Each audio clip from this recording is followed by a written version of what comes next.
Hey, Mike here. I just wanted to let you know that you can listen to Dark Poutine early and ad-free on Amazon Music, included with Prime.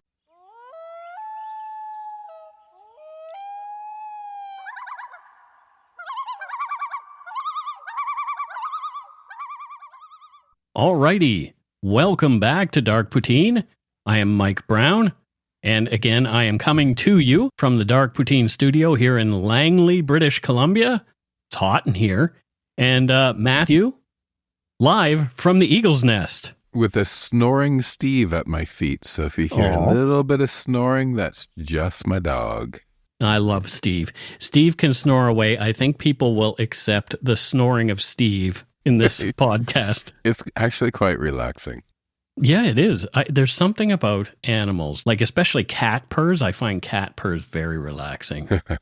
Waffles has a very loud purr, and Egg sort of squeaks when he purrs. It's really funny. Yeah, Waffles purr is huge. Yeah. The views, information, and opinions expressed during the Dark Poutine podcast are solely those of the producer and do not necessarily represent those of Curious Cast, its affiliate Global News, nor its parent company, Chorus Entertainment. Dark Poutine is not for the faint of heart or squeamish. Our content is often intense, and some listeners may find it disturbing. We are not experts on the topics we present, nor are we journalists. We are ordinary Canadian schmucks chatting about crime and the dark side of history. Let's get to it. Put on your toque, grab yourself a double-double and a Nanaimo bar. It's time to scarf down some Dark Poutine. You are responsible for obtaining and maintaining at your own cost all equipment needed to listen to Dark Poutine. Dark Poutine can be addictive. Side effects may include, but not be limited to, pausing and questioning the system, elevated heart rate, pondering humanity, odd looks from colleagues as you laugh out loud at work, family members not into true crime worrying about you. Positive side effects may include some perspectives and opinions that you disagree with, as well as some wokeness and empathy. If you don't think Dark Poutine is for you, consult your doctor immediately.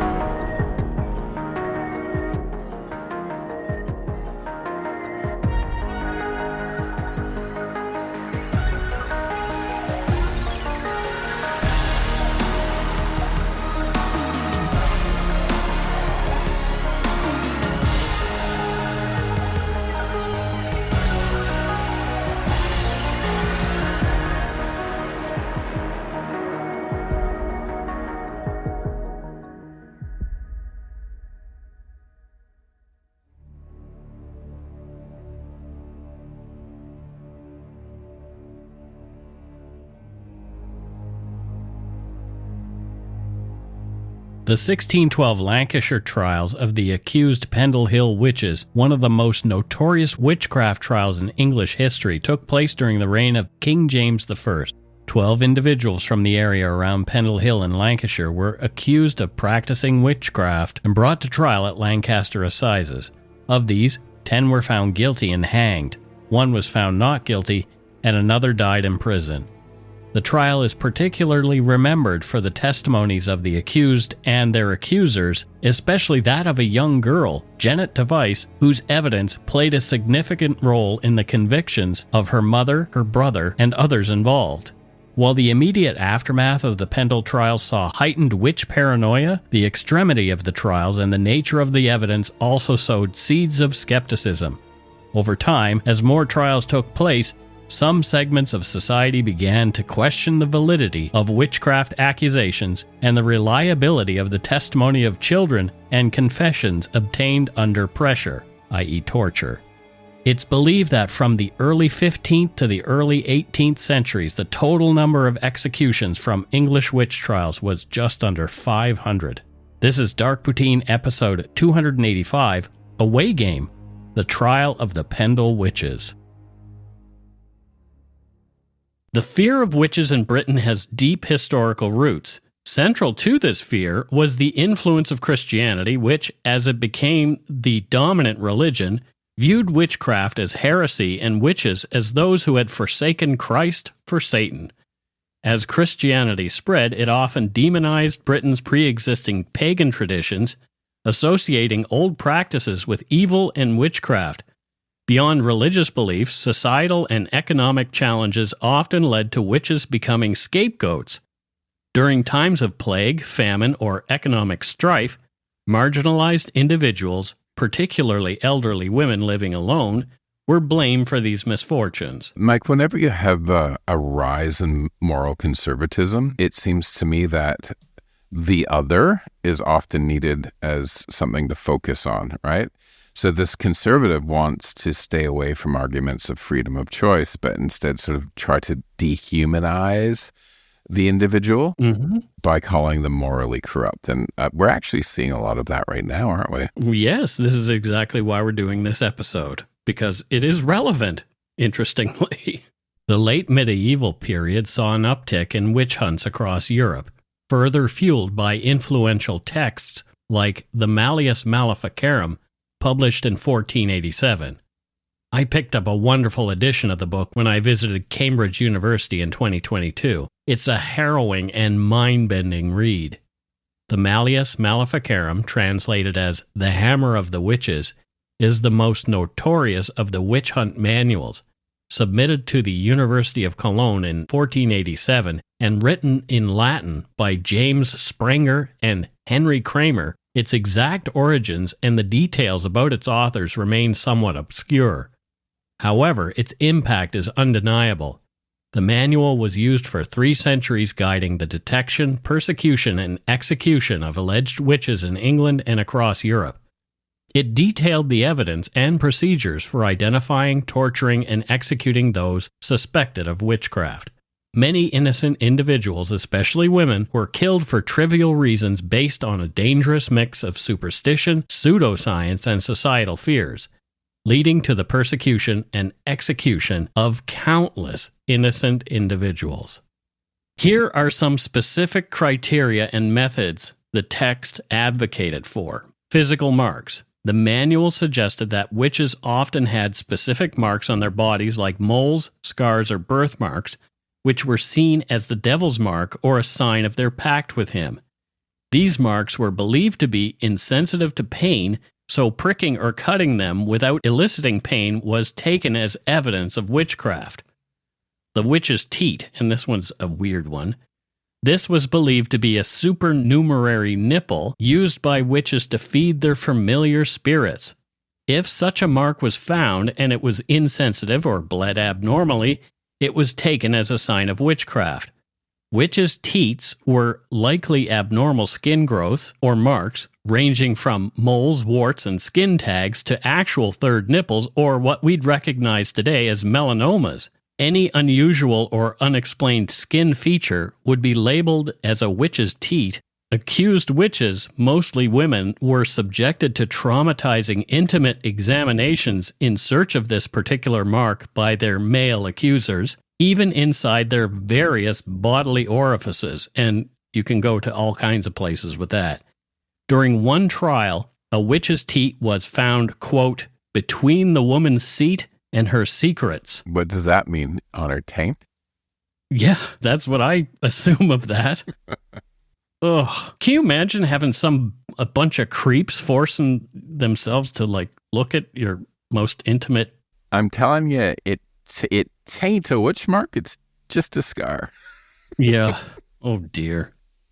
The floating test. The manual endorsed the belief that witches would not sink in water due to their rejection of baptism. Suspected witches were tied and thrown into the water. If they floated, they were deemed guilty. Behavioral signs. Solitary behavior, especially in women, was seen as suspicious. Women who lived alone, particularly the elderly, or those who were outspoken, were often targets. Familiar spirits. Possession of pets, especially cats, toads, or other animals, was seen as evidence of having familiar spirits, which were believed to assist witches in their malevolent deeds. Witness testimonies. Accusations or testimonies from family members, neighbors, or community members were taken seriously. Often personal vendettas or community disputes led to false accusations. It reminds me of Monty Python. Well, she turned me into a newt. Midwives. The Malleus Maleficarum focused on midwives. They were believed to be in a prime position to harm infants by killing them, offering them to the devil, or using them in spells. Their intimate knowledge of childbirth and female health made them objects of suspicion. unexplained events. If misfortunes or unexplained events occurred in a community, such as crop failures, sudden illness, or unexpected deaths, and they could be linked, however tenuously, to a suspected individual, it was seen as evidence of witchcraft. Confessions. While not a method of identification per se, once a person was accused, confessions were sought, often through torture. No matter how they were obtained, these confessions were considered definite proof of witchcraft. There's a few in here that really stand out to me. If the first is midwives, and the other one is behavior signs. Yeah. Those say to me that it's more like a patriarchal society, gender bias, fear of female empowerment, right? Yep. Midwives do away with the need for male doctors. Mm-hmm. And if you're an outspoken woman or living on your own, you're obviously an independent, strong, intelligent woman. Right. And that just won't do in a male-dominated society.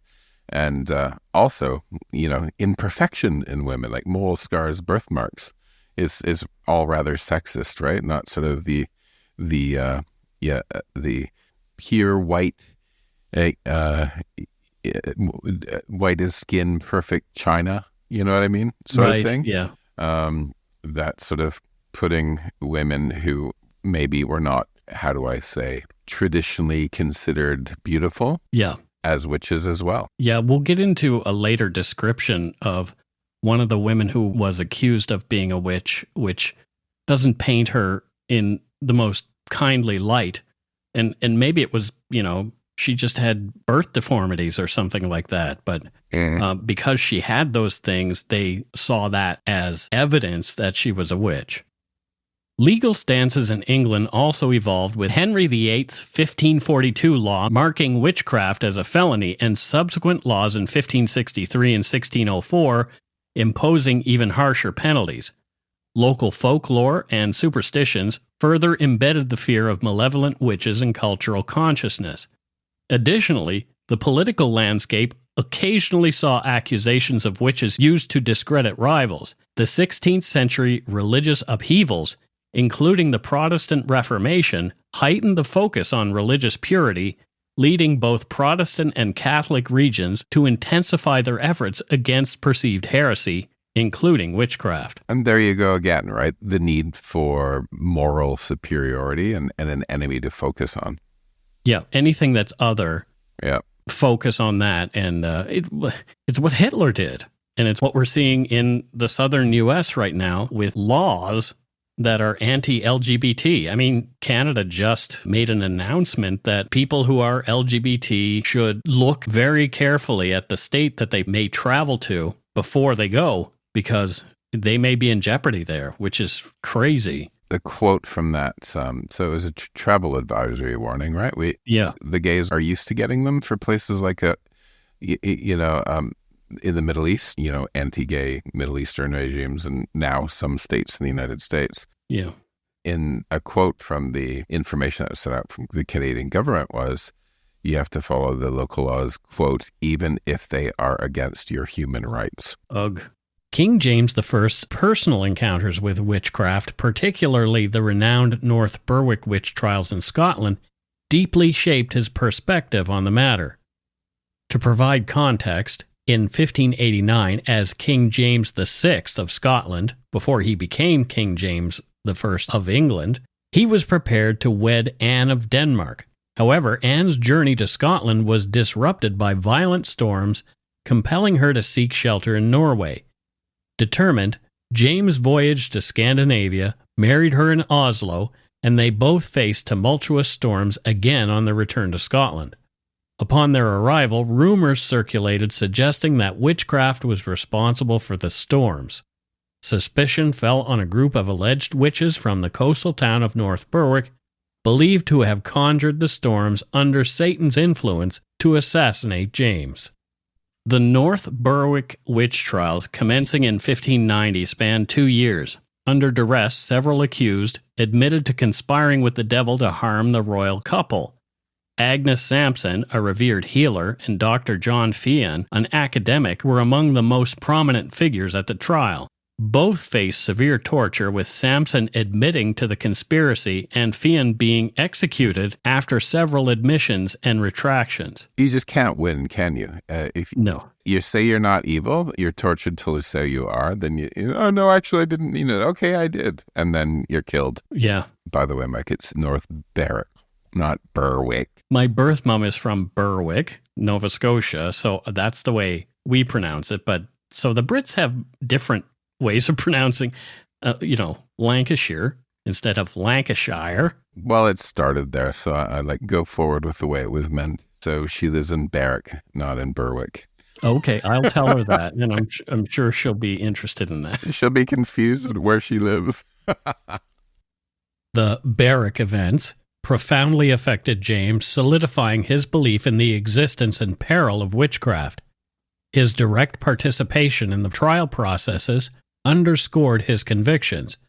Bolstered by the tortured confessions, James's intrigue in the supernatural culminated in his writing Demonology, published in 1597. It is a philosophical dissertation on contemporary necromancy and the historical relationships between the various methods of divination used from ancient black magic. The work also touches on topics like werewolves and vampires. Presented as a dialogue between two characters, the treatise explores the practice and dangers of witchcraft, arguing for its reality and the necessity of persecuting those practicing such arts. This text subsequently shaped the trajectory of witch trials in Scotland and England. The stage was set for what became the most famous witch trials in English history, the trials of the Pendle Hill witches in Lancashire. During the early 17th century, England was undergoing profound religious changes. The Reformation had instigated a departure from the Roman Catholic Church, establishing Protestantism as the state religion. Yet Lancashire stood out as a stronghold of Catholicism. Many locals either continued practicing the religion or clung to older pre-Reformation traditions.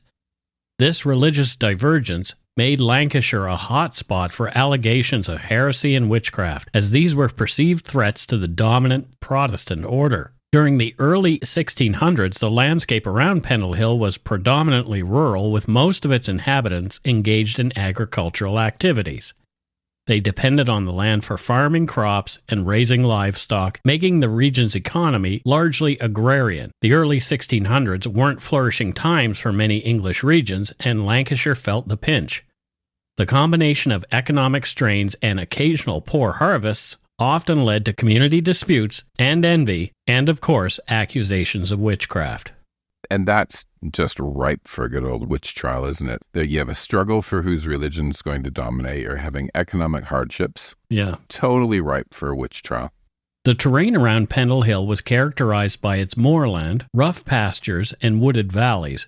The hill itself rises to over 557 meters, 1,827 feet, making it a significant feature in the local landscape. This rugged terrain in places made access challenging, further contributing to the region's sense of isolation. The region was dotted with isolated hamlets and villages. These small communities had a strong sense of identity, partly as they were so insulated. The limited roads and paths connecting these villages were not as developed as they would be in later years, making travel quite challenging, especially during adverse weather. Local gentry or landowners controlled much of the land. They would lease out sections to tenant farmers, giving these landowners considerable influence in both economic and political local matters. The combination of the natural environment and the relative isolation of these communities fostered a rich tapestry of local legends, myths, and superstitions. The area's distinct landscape and the close-knit nature of its communities played a pivotal role in shaping the lives and beliefs of those who lived there. Like many European rural regions of the time, Lancashire was steeped in local folklore and supernatural beliefs. The presence of cunning folk believed to possess unique abilities like healing or finding lost items was integral to the local culture. Yeah, and here you start seeing often within these sorts of campaigns against people, they call them cunning folk, but you have talented people or the intelligentsia, right? Mm-hmm. People that know medicine or people who are teachers often get themselves into the crosshairs of people. My husband and I were talking last night about Cambodia and the Khmer Rouge with Pol Pot. Mm-hmm. And one of the first things they did was kill everyone who was the intelligentsia who knew another language or who wore glasses. So if you wore glasses, you were a dead person. Yeah, because that suggested that you were smart and a reader. And so if you wore glasses, you were killed. Wow.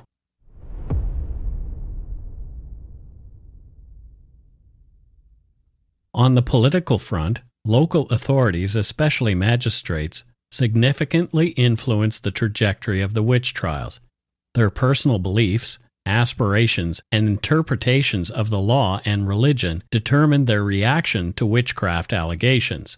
A notable figure was Roger Nowell, a magistrate who took a proactive role in the Pendle witch trials by spearheading the investigations. The events of 1612 in Lancashire revolved around the trial and execution of several witches, with the central figure being an older woman, accused of being a witch, named Elizabeth Southerns, a.k.a. Demdike. According to Thomas Pott's book on the trials, she was an elderly woman, around 80 years old, and had allegedly practiced witchcraft for about 50 years. Living in the vast expanse of Pendle Forest, she raised her children and grandchildren, teaching them the ways of witchcraft. Potts wrote that she was a primary agent for the devil in the region, and no one who crossed her or denied her was safe from her wrath. 6 of the witches from Pendle were from 2 families, each led by Demdike. The others were Demdike's daughter, Elizabeth Device, and Demdike's grandchildren, James and Alison Device. Anne Whittle, known as Chattox, with her daughter, Anne Redfern, Jane Bulcock and her son John, Alice Nutter, Catherine Hewitt, Alice Gray, and Jennet Preston were implicated. Alice Nutter might stand out to Neil Gaiman fans as she inspired the character Agnes Nutter, mentioned in Gaiman and Pratchett's Good Omens, recently made into a popular series on Amazon Prime. The accusations against the Pendle witches began with an incident involving one of the accused witches, Alison Device, and a peddler named John Law. In March 1612, Alison Device was traveling on the road near Colne in Lancashire when she encountered Law.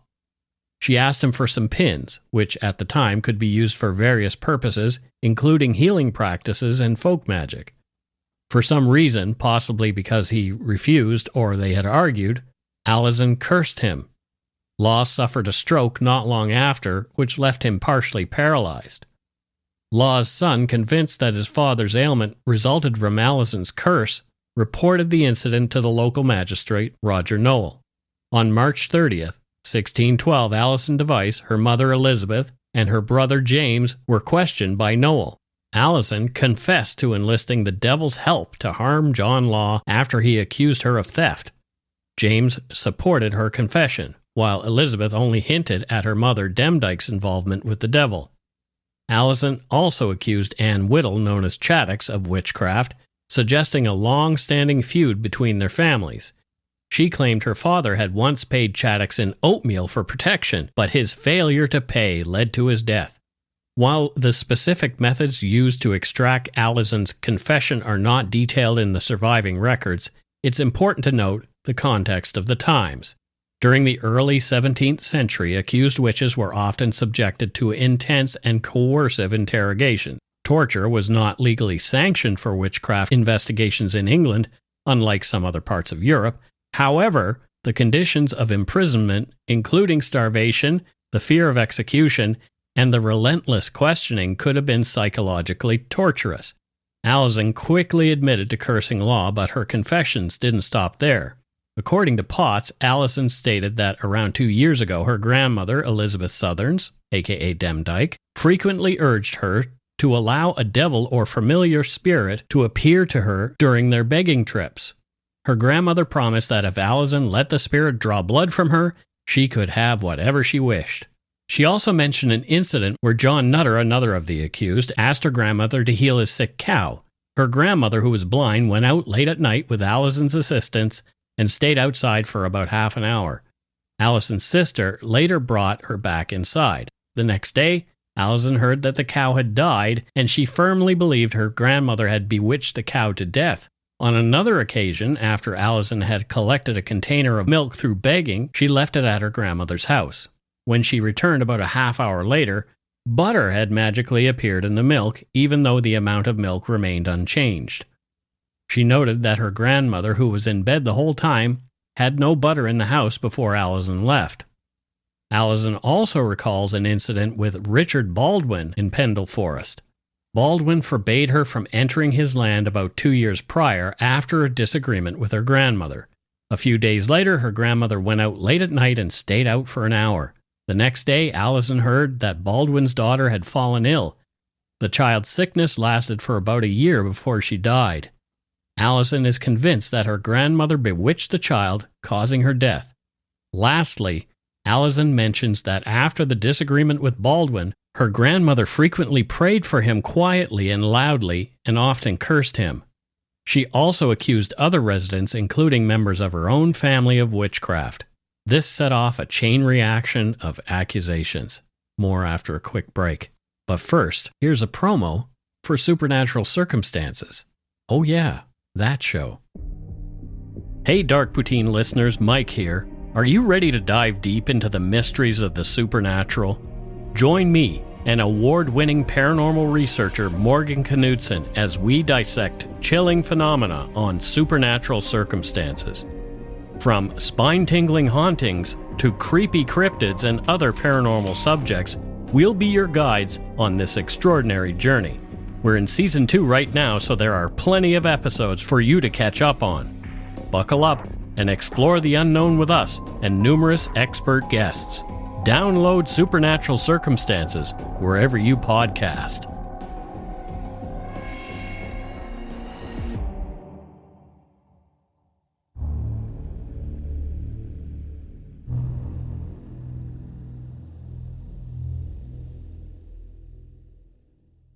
And we are back. Matthew, thoughts on this episode so far? Allison, is she trying to get out of this situation by throwing all these other people under the bus? No, we get into it a little later, but she, it is believed, really was convinced that she was a witch because they would use language around the house like, oh, a curse on that guy or this kind of thing, or even like do a ritual.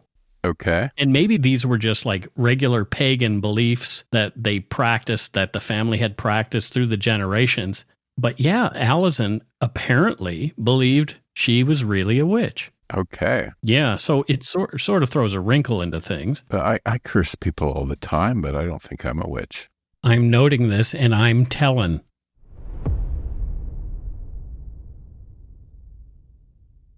Demdike, Allison's grandmother, her mother Elizabeth Device, and her brother James were among those she implicated. Demdike also accused Anne Whittle, known as Chattox, and her daughter Anne Redfern of witchcraft in her testimonies. The two families, the Devices and the Whittles, were rivals, and they accused each other of various malevolent witchcraft acts, further fueling the allegations. On the 2nd of April, Demdike, Chattox, and Chattox's daughter, Anne Redfern, were interrogated. Both Demdike and Chattox admitted to dealings with the devil. Anne didn't confess, but Demdike implicated her in witchcraft activities.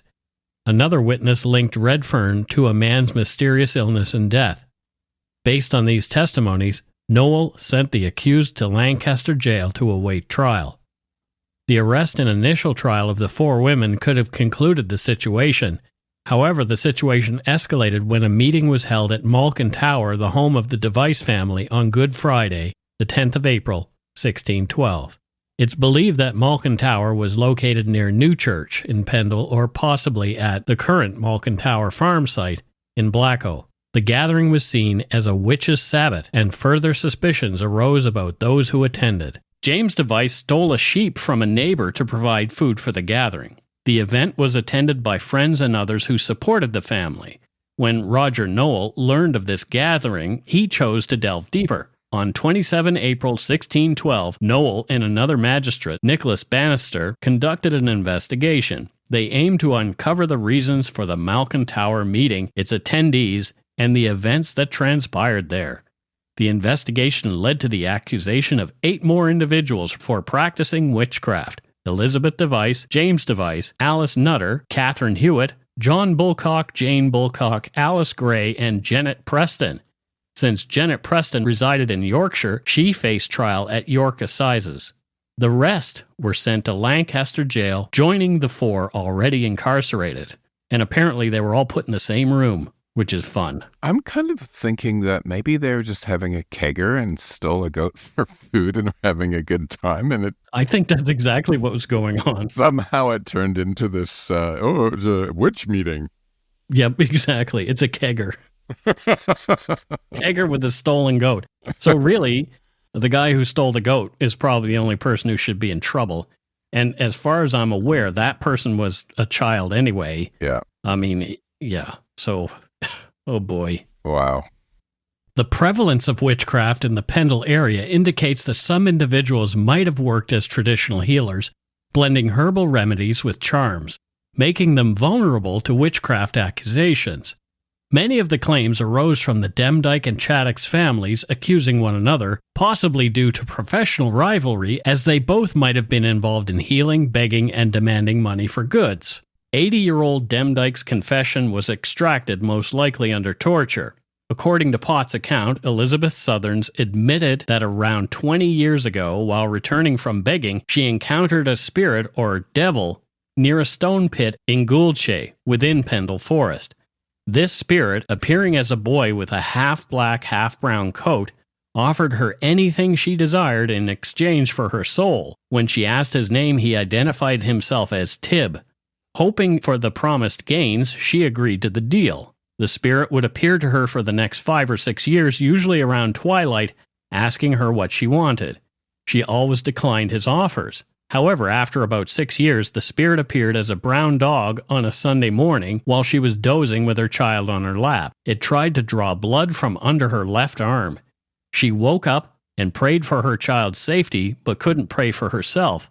The dog then disappeared, and she felt almost mad for about 8 weeks. I've known people who are schizophrenic. Right. And I don't know this for a fact, but I bet that a lot of people that may have had mental health issues or schizophrenic who thought they saw things were considered witches. Maybe. So I'm wondering, was she, or was this all from torture? Did she have an overactive imagination? Like, where's all this coming from?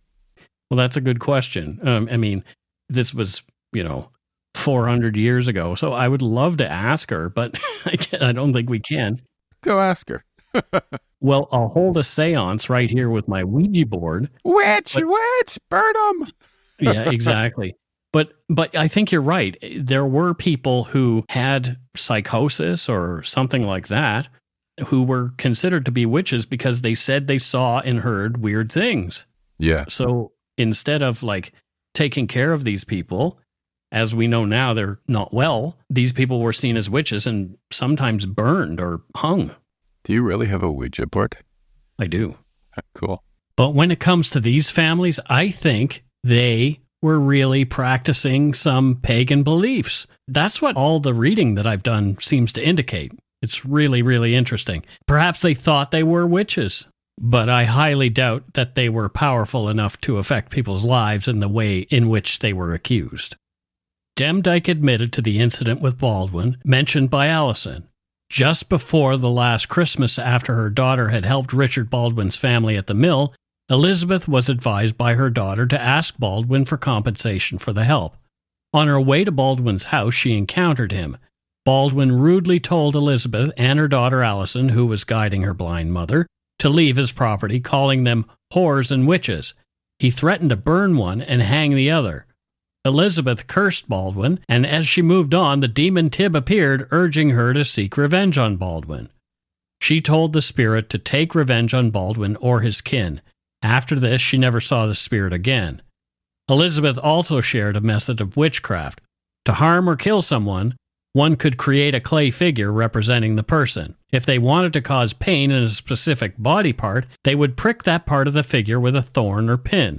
They'd burn part of the figure to make a body part waste away, and to kill someone, they'd just toss the entire figure into the fire.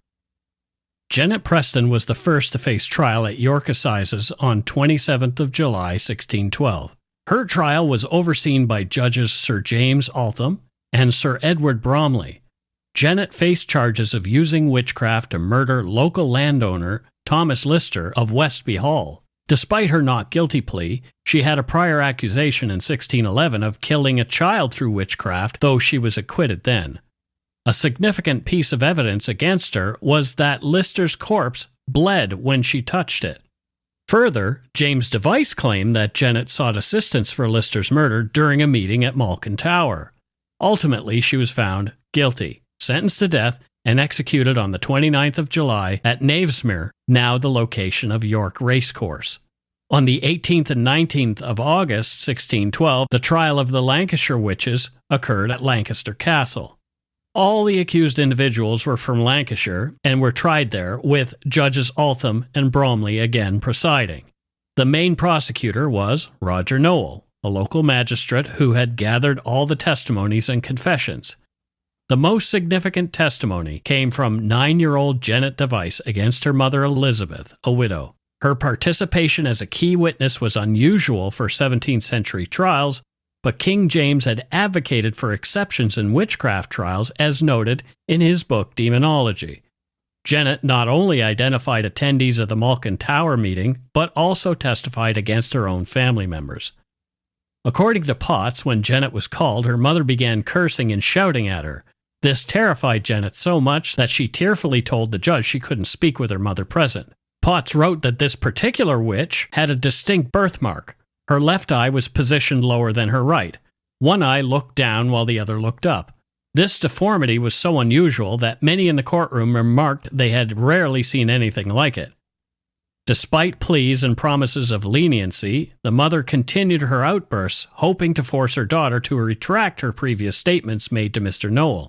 She denied her own confessions, hoping to escape the punishment the law had in store for her due to her crimes and wicked lifestyle.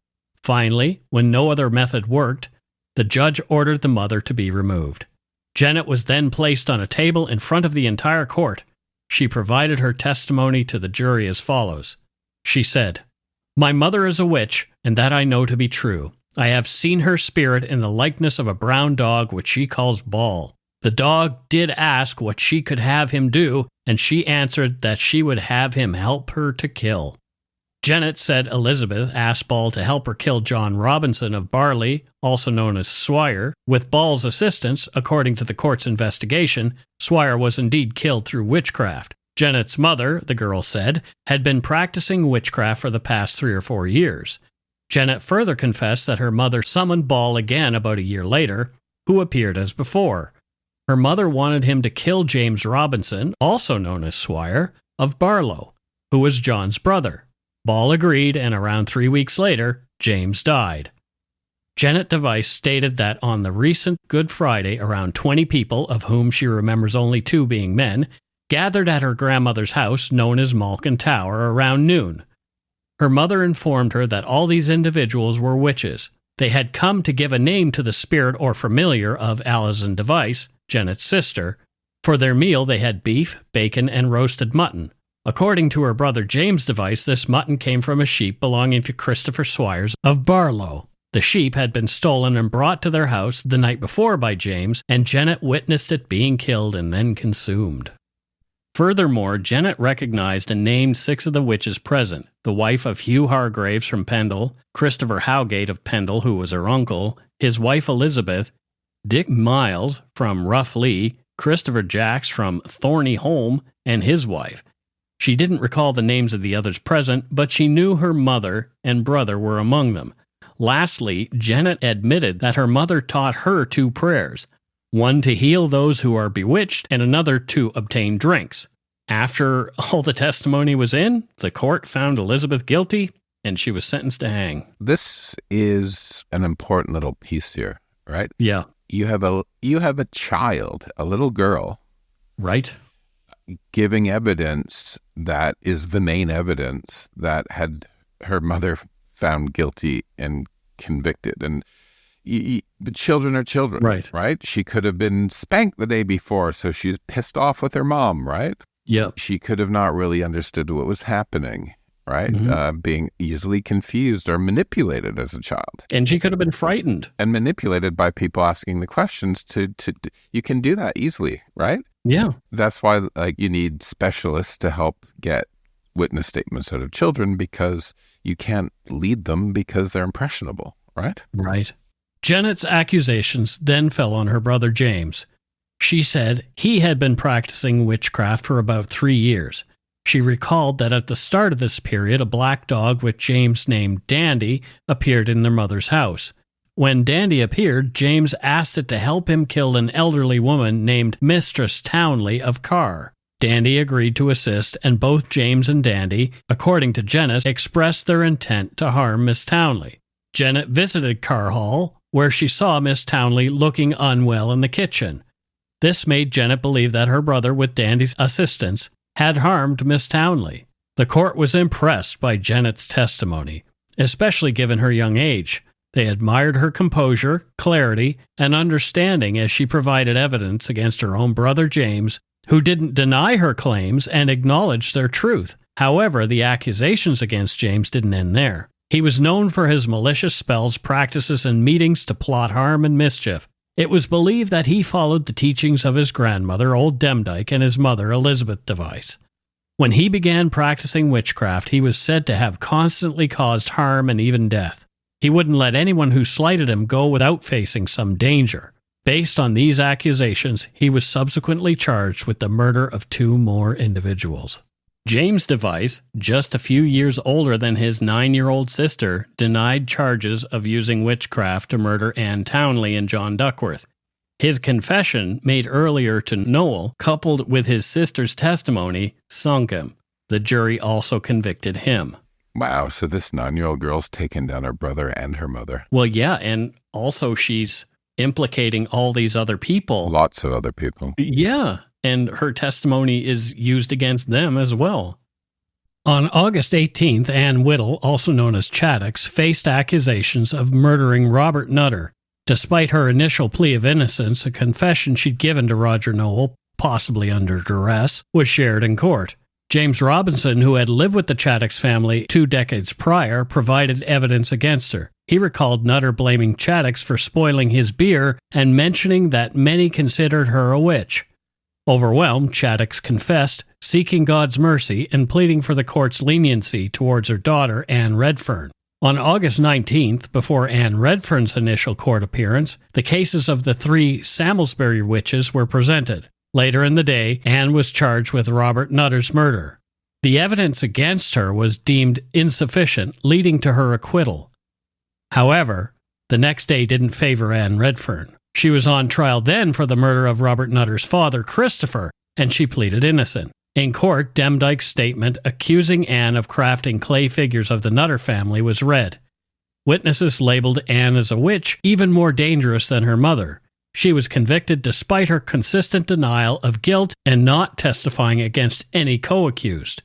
Jane Bulcock and her son John from Newchurch were charged and convicted of murdering Jennet Dean through witchcraft. Both refuted attending the Malkin Tower gathering, but Jennet Device identified Jane as an attendee and John as the one roasting a stolen sheep during the Good Friday gathering at Demdike's residence.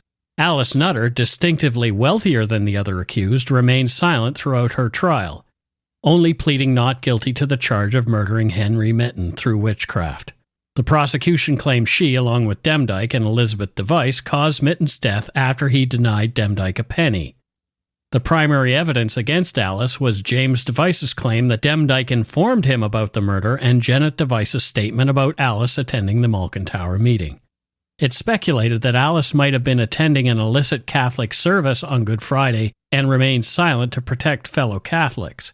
The Nutter family had many Catholics, with 2 executed as Jesuit priests.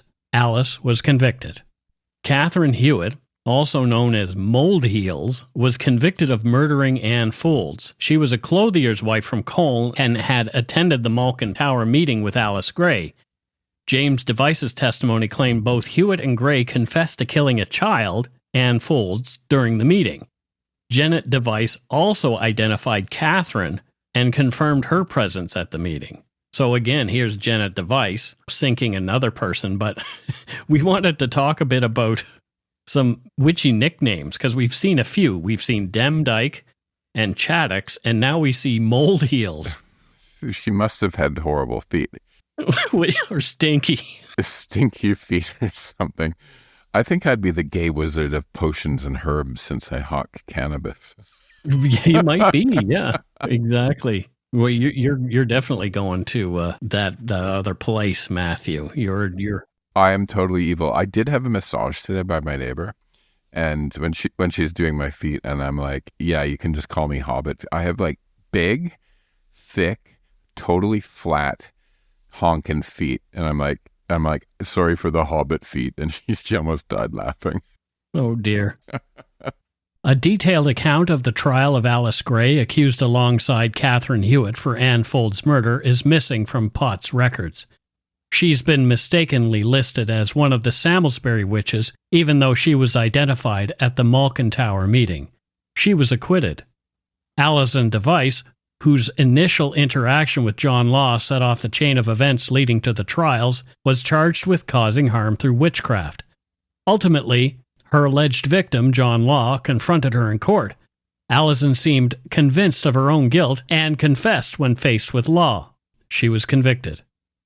According to pendlewitches.co.uk, 10 individuals were convicted in Lancaster and sentenced to death based on the presented evidence.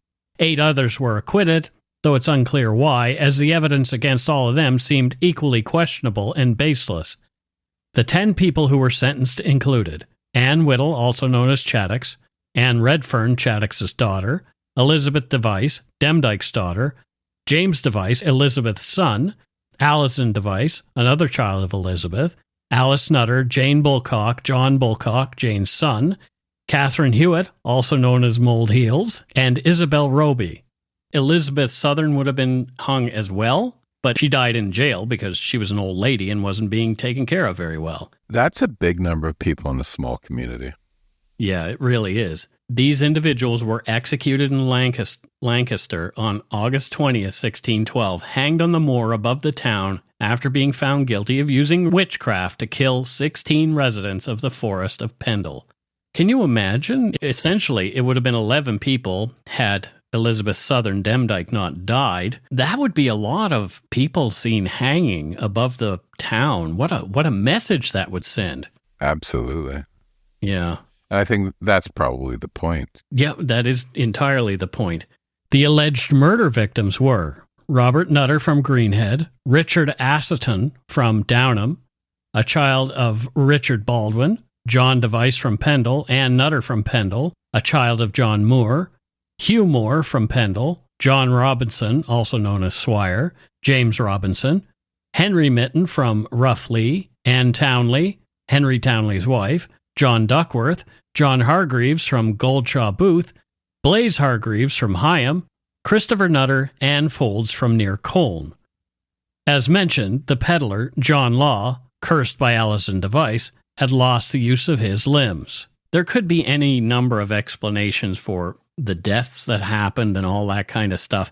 Sure, maybe they had pissed people off at some point and somebody had actually said a curse upon you and your family or whatever. But these deaths were over some time. Mm-hmm. It's the 1600s? Yeah. People died sooner. Very often. Accidents and illnesses and potential caught deaths, and there's just no evidence that they actually killed anybody, right? They cursed these people or had an issue with them, and that was it. Right. As we mentioned, there were around 500 executions over the span of the English witch trials in the 15th to 18th centuries.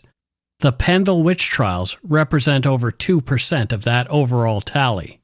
So ironically, in 1634, a woman named Jennet Device found herself in court accused of witchcraft by a child, 10-year-old Edmund Robinson.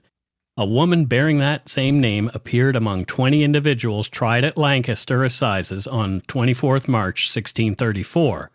However, it's unclear if this was the same Jennet Device. She was accused of murdering Isabel Nutter, the wife of William Nutter. In these trials, the primary witness for the prosecution was a young boy named Edmund Robinson, who was just 10 years old. Although almost all the defendants were found guilty, the judges opted not to issue the death penalty. Instead, they presented the case to King Charles I. Upon further questioning in London, Robinson confessed to making up his testimony. Even so, while 4 of the defendants were eventually granted pardons, they all likely met their end in Lancaster jail. At the time, even if found not guilty of the crimes you were accused of, prisoners were responsible for paying the bills for their stay behind bars, and many were destitute and couldn't afford to pay, thus leaving them incarcerated. An official document from August 1636 mentions Jennet Device as one of the inmates in prison, so she probably died there. Yeah, that is ironic, sort of, if it was the same one, sort of a what goes around comes around sort of thing. Yeah. But isn't that insane? If you're put in jail, even if you're not guilty, you have to stay in jail if you can't pay for having been in jail. You cannot win. No, there's no winning. You cannot win. If you were poor, you couldn't win. No. 80 years after the 1612 Pendle trials, the Salem witch trials took place in 1692 in colonial Massachusetts. There were a series of hearings and prosecutions of individuals accused of practicing witchcraft. Sparked by mysterious illnesses and bizarre behaviors among young girls in Salem Village, the ensuing hysteria led to the execution of 20 people, mostly women, and the imprisonment of many others. Fueled by religious extremism, superstitions, and underlying social and political tensions, the trials are now infamous as a cautionary tale about the dangers of isolation, false accusations, and lapses in due process. The events have since become synonymous with mass hysteria and the consequences of unchecked religious fervor. At Salem, on the prosecutor's table, was a book called The Country Justice by Michael Dalton. On page 378 of that book is a reference to the 1612 testimony of Jennet Device at the trials of her mother and brother.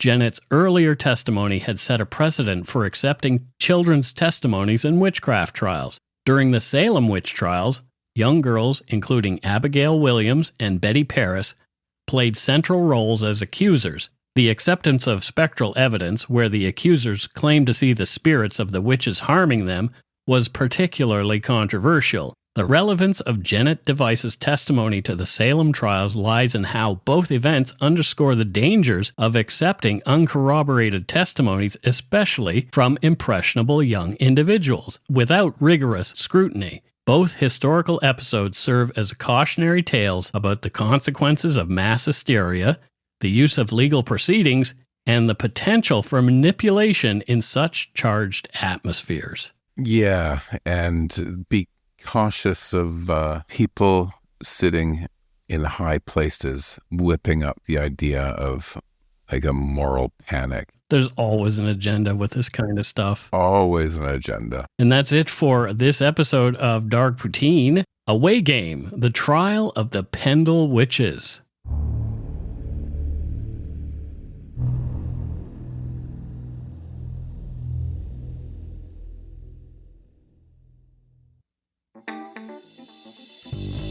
That's right. It's time for voicemails. You can leave us a message at 1-877-327-5786 or 1-877-DARK-PTN. We'd love to hear from you. Let's see who called us this week. Alrighty, on to voicemails. Matthew, are you ready for some voicemails? Sure. Okay, let us listen to the very first one. Hey guys, my name's Maya. I'm originally from Victoria, BC, and I lived in Kingston, Ontario for 5 years while I did my undergrad and work. And now I live in New York City, and I just wanted to call and say that I love listening to your guys' podcast. It's kind of nice to listen to when I'm doing random tasks or just hanging out by myself because I live alone, and it makes me feel like you guys are with me hanging out. So yes, thank you, and have a great day, and go take a shit in your hat. Bye. What a nice voicemail. New York City. She's moved to the big city. New York. I'm envious of people who get to move to New York City. I like New York a lot. I have lots of friends there. I had an apartment there for a little while when I was younger. It's a little bit big for my liking now that I'm a old man. A little big. Well, a it's little just busy. a little bit full on, you know? What do you think she does there in New York City, Matthew? I think she services the witch community of New York with broomstick maintenance. Well, broomstick maintenance. Well, someone's got to do it. She gets them all flight ready, right? Have you ever been to the cool broom store in Granville Island? I did not know there was a broom store in Granville Island. Yeah, they make the old sort of whisk brooms there. It's really cool. At least it was there the last time I was in Granville Island, which was a while ago. But I love that we still call it an island. It's not an island at all. All right, let's move on to our next voicemail. Hey guys, it's Tom calling from Rodney, and you know where Rodney is. You can look it up on the get that celestial cartographer of yours to find it. Yeah, it's small and in the middle of nowhere. Loving the show. Haven't been listening that long. Couple of comments, all intended to show my love. Dark poutine is not what I'm feeling. That's the show's not dark. The show is very enlightening for one thing, and it doesn't sensationalize. It brings you two to bear on all these subjects, and you two bring a very human and a very kind and a very personable touch to your stories. So I was thinking maybe deep poutine, kind of gets you out of the true crime genre where I don't think you totally fit there. This latest issue that I just heard about HIV non-disclosure, that feels solidly to me like something in culture, right? Maybe you're in the crime and culture genre or something. I don't know, but not true crime. You're way more than true crime. Love you guys. Second thing is, how much do I owe you? I give Wikipedia $1.75 a month, and I'm trying to figure out, well, how do I value? What's your market value? I don't know how to give to something like this. What would you guys give yourself? Like a toonie? After a show or whatever? So, one last thing, guys, this go shit in your hat thing. I haven't been listening a long time. I have been around in Canada for quite a while, various parts of the country. Haven't heard it at too many other places except on your show. Maybe I have heard it somewhere, but my concern is I'm hearing all these people calling you and loving you from the United States and Israel and all of the world, and they're all going to think that go shit in your hat is some kind of Canadian thing. Well, it is Canadian. It's everything North American, really. We're making it Canadian.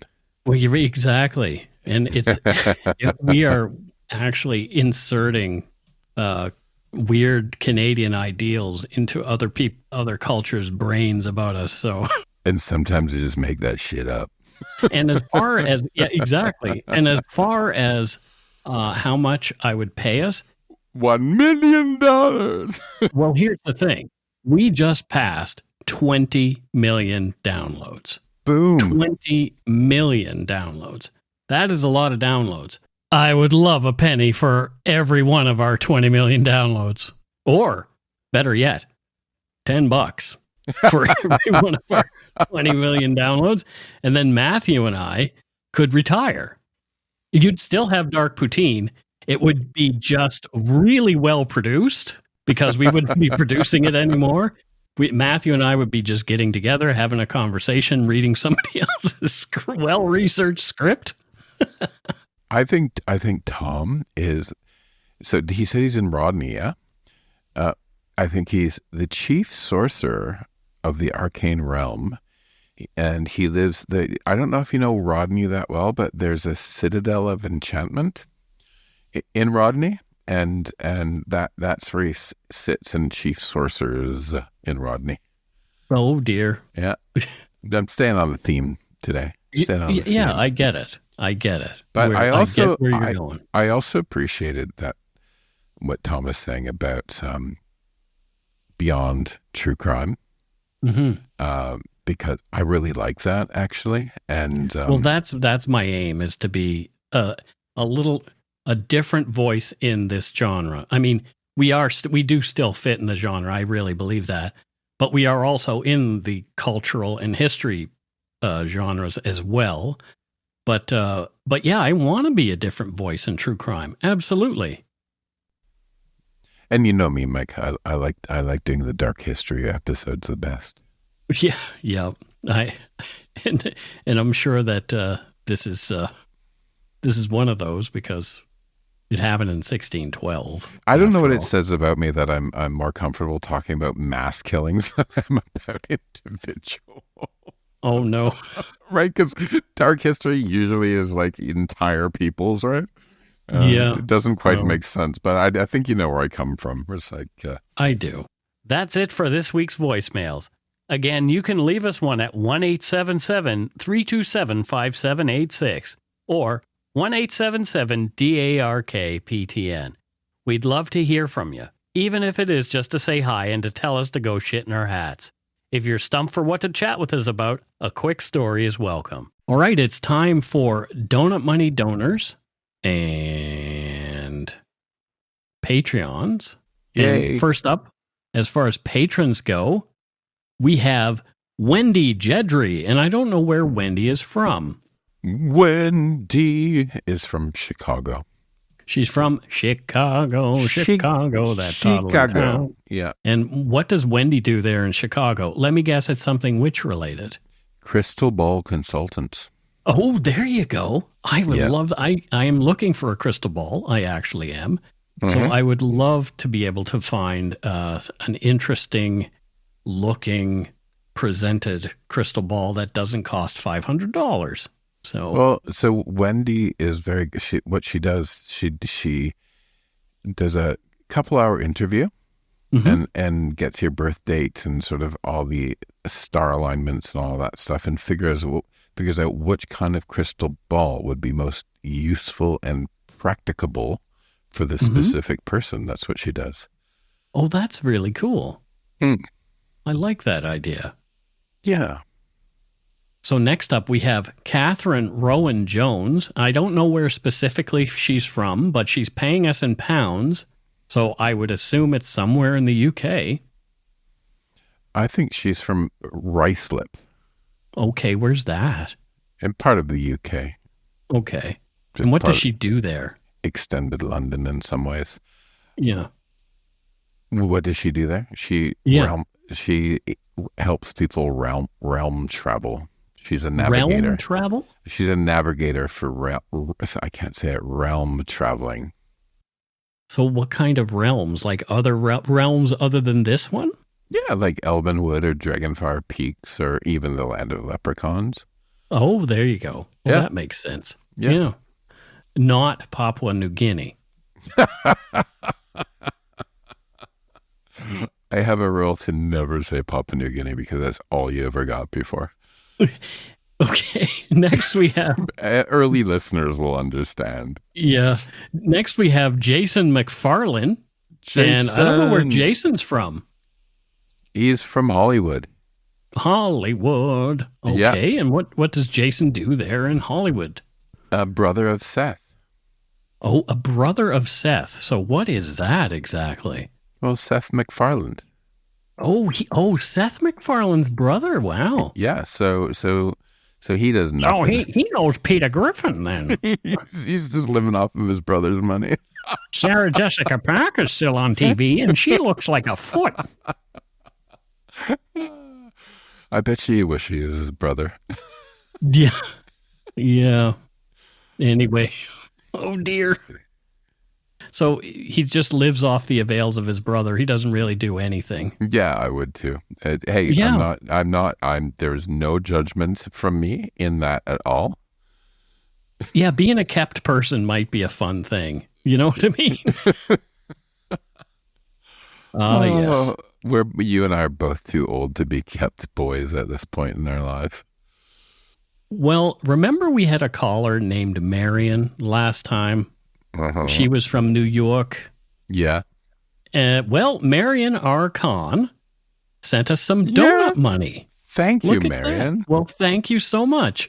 She said she was going to do it, and she did it. I really appreciate that, Marion. That's great. Thanks, Marion. We love you. And we're not entirely sure what Marion does there. Marion can call in anytime. She can, yes. Yeah, yeah. What does she do for a living or with herself? Potion brewing. Oh, okay. There you go. Yeah. I need a good potion for tinnitus. If anybody has a potion for tinnitus that isn't some quacky thing that I've heard before, like, oh, tap your fingers on the back of your head. Yeah, I've tried all that shit. It doesn't work. None of it works. My mother had this belief when I was young that if you had like a boil or a bump, you'd hit it really hard with a Bible. Oh, dear. Hit it with the... Well, I had a ganglion... Why don't I hit you upside the head with a Bible? See if it gets rid of your tinnitus. Well, here's the thing. I had what's called a ganglion cyst on my wrist. Ew, and that sounds essentially gross. what it is it's nerves poking out of the sheath. Ew. Yes, right? And it makes sheath. a bump. The sheath. Some people hate the word panties. I don't like the word sheath when it comes to body parts. Well, anyway, the doctor looked at me and he said, I'm going to do something that's really weird. And I said, okay. And he said, it's going to surprise you and it may hurt a little, but it will make your cyst go away.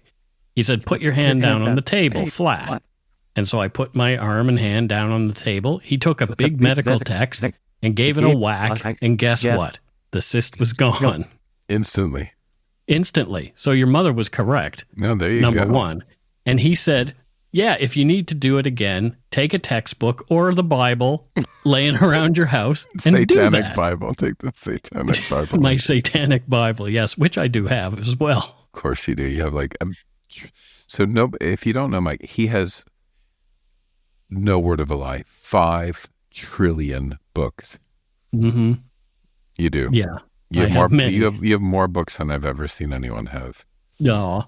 Well, I've always wanted my own library, and I used to picture, sort of visualize my house with having a library that was modeled after the Alexandrian library.